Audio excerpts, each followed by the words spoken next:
Good morning. সকালে উঠেই দেখি বৃষ্টি নেমে গেছে, আর বৃষ্টিটা দেখে মনটা খুব ভালোই লাগছিল, কারণ এতটাই গরম পড়েছিল, সবাই চাইছিল বৃষ্টি নামুক।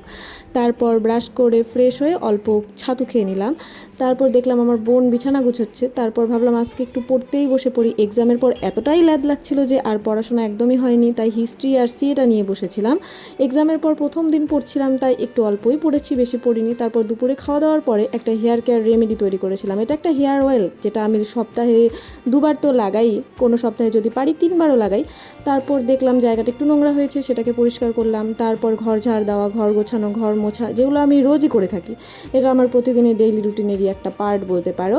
তারপর ভাবলাম গ্যাসটাও তো মুছতে হবে, কারণ আমি যে হেয়ার কেয়ার অয়েলটা তৈরি করেছিলাম সেটাতে পেঁয়াজ ছিল।